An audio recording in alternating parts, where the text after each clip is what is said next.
Good afternoon and welcome to my 33-week update.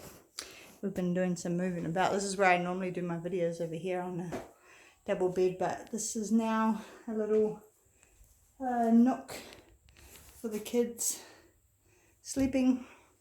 All it is beds and drawers.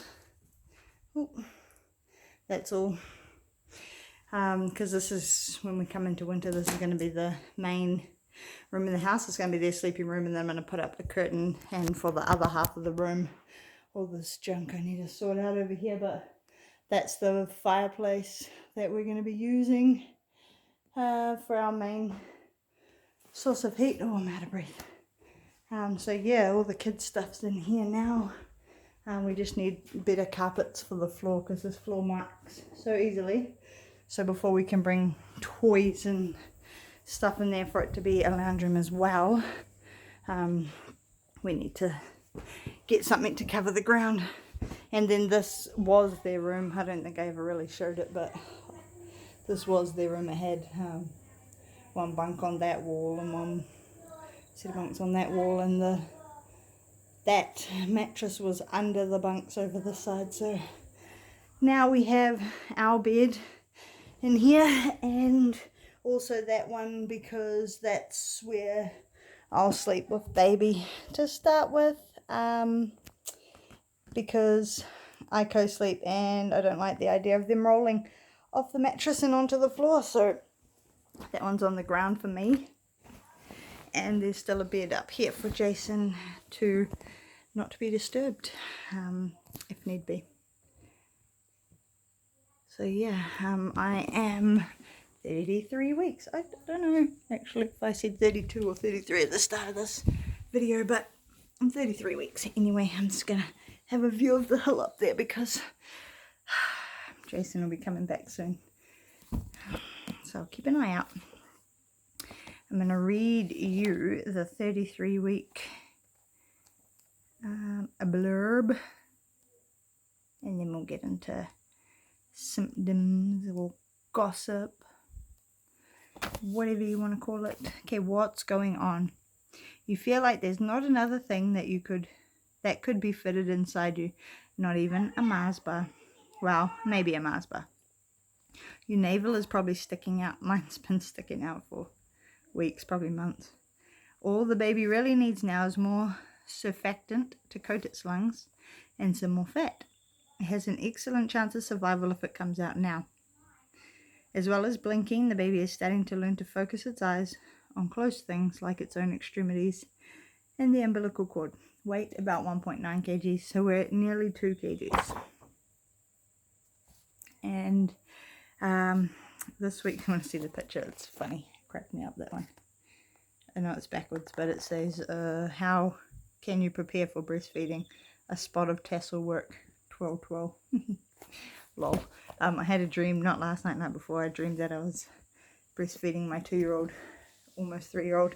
She's stopped because my milk dried up around, I don't know, 12 weeks or maybe even a bit longer. But every now and then she still tries to help herself, which I'm fine with, because I think then, like if you're breastfeeding through, then you don't go through that painful part of your nipples readjusting. So I'm quite, I don't mind her having a go every now and then, keep things a bit tough. But anyway, back to my point, I had a dream the other night that I was feeding her and had milk. So I believe in a couple of weeks it says something about starting to leak. I never leaked before. I never had any colostrum before baby came, ever, that I remember. But it says something about hearing a baby cry setting you off leaking. And I remember that happening after. I would have like a letdown. Didn't have to be my baby, it could be any baby, and you'd get that, that letdown feeling and leak, but never before. So this week, not a lot has changed. The acid reflux has gotten worse, a lot worse, especially at night when I'm lying down, and I keep telling myself it's worth it if he has a lot of hair. I don't know why, because I really don't care if it's a baldy baby or not, or a lot of hair, but that's just how I talk myself through it when I'm struggling. I'm like, it'll be worth it if the old wives' tales are true and he has a lot of hair. That's my coping method. So that, and pretty much just breathlessness. My back's not too much worse. It may be even a little bit better. I still haven't got my body pillow and still struggling a little bit sleeping. Not that I'm not struggling sleeping as such, but when I do wake up in the night to change position, or if I'm woken up by one of the other kids, then it's uncomfortable switching position. But I think those are pretty much the only two things. We're looking at a home birth now. That's our plan, just because I don't want to plan that our lot, because we're in New Zealand. I don't know about anywhere else, but in New Zealand we're in total lockdown at the moment. We're only allowed to go out for supermarket or like absolute necessities. And if I go to the birthing centre, I can only take one person with me, and if they leave the room they can't come back in. And I can't take anyone under 16, and my oldest daughter really wants to be at the birth. So yeah, we're just going to plan for a home birth. So I've filled up a tub with towels and hot water bottles and everything I believe is in our house that I think we will need. And that's just sort of sitting to the side there ready to go, which I'll actually bring in here because we're rearranging the rooms. And on top of that is baby's birthing bag and my birthing bag. In case things do change and the lockdown gets lifted and we do end up at the birthing centre, I wanted to have everything still ready to go. So it's kind of just all there. But yeah, we're going to plan for home birth and birthing centre as the second option, and hospital as a like far last. I don't want to go to the hospital. So yeah, we're at 33 weeks, which means 4 weeks until full term. So in another 4 weeks, could be any time after that. I'm getting super excited. And 35 weeks until my first guesstimate, which was the 7th. Cool thing is, in New Zealand, Mother's Day is the second Sunday in May, so that's a possibility too. But it's also my brother's birthday. He was born on Mother's Day 28 years ago.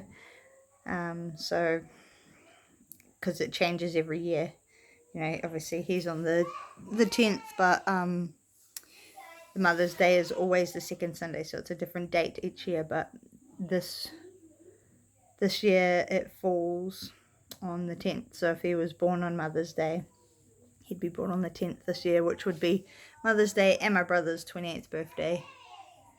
Yeah.